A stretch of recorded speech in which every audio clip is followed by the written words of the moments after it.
Сәлеметсіздер ма, супер көрермендер. Бүгін сіздермен бір жасап көрсеңіздер дәмі ауыздан кетпейтін өте дәмді, ерекше, дайындалуы өте тез осындай спагетти дайындаймыз.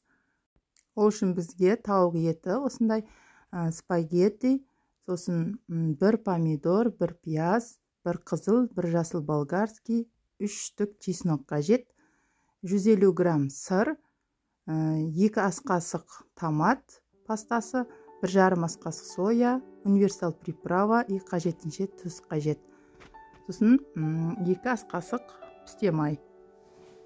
Ең бірінші біз спагеттимізді пісіріп аламыз. Қайнап тұрған суға тұз салып, спагеттиді ешқандай бөлмей, бүтіндей осындай саламыз. Өзі еріп түсетін болады. Езіліп кетпеу керек. Бір 5-10 минут пісіріп аламыз. Оған дейін біз тауық етімізді, қалған заттарымызды турап дайындап аламыз. Мінекей тауық етін осылай турап алыңыздар. Енді осыған тұз қосып, қажетінше көз мөлшерімен қосамыз. Универсал приправамызды саламыз. 1,5 ас қасық сояны қосып, араластырып қоямыз. Өзіне дәмі сіңіп, әдемі болып тұрады.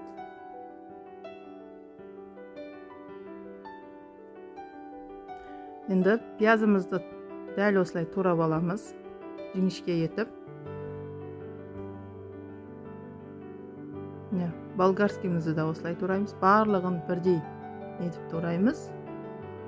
Байқаған болсаңыздар, тауық етімізде пияз, болгарский, помидор барлығы бірдей формада болу керек. Барлығы дайын болды. Енді біз чесногымызды бағана етке қосуды ұмытып кетіппіз. Сіздер ұмытпаңыздар, бірінші соя құйған кезде чеснокты да сразу салып, араластырып қойыңыздар. Кеш болса да біз чесногымызды салып, қолымызбен жақсылап араластырып жүреміз. Мінекей спагеттіміз дайын. Бұны ешқандай мұздай суға жумайсыздар, тек қана суынан ажыратып аламыз. Мінекей. Енді осыны басқа ыдысқа салып, кішкене 2-3 шай қасықта пісте май қосып, араластырып қоямыз. Естеріңізде болсын, піскен спагеттиді мұздай суға жуу қажет жоқ. Ең маңызды сәтке де келіп жеттік. Қызып тұрған қазанға пісте майымызды құйып, оған етімізді саламыз. Тауық етін білесіздер, тез піседі.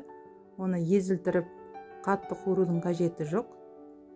Бір 3-4-5 минутта пісіп қалады. Осыған томатымызды қосып, жақсылап араластырамыз.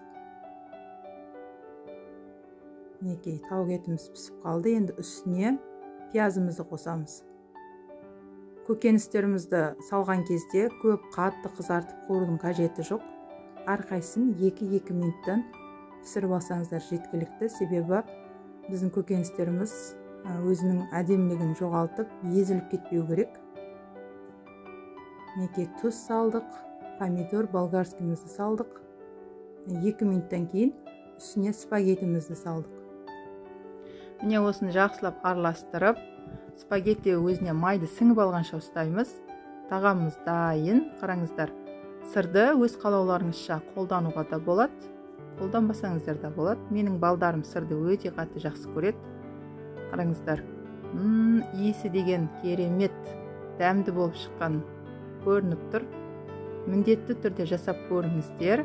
Егер ұнаған болса, лайк басып, комментария жазуды ұмытпаңыздар. Келесі кездескенше сау болыңыздар.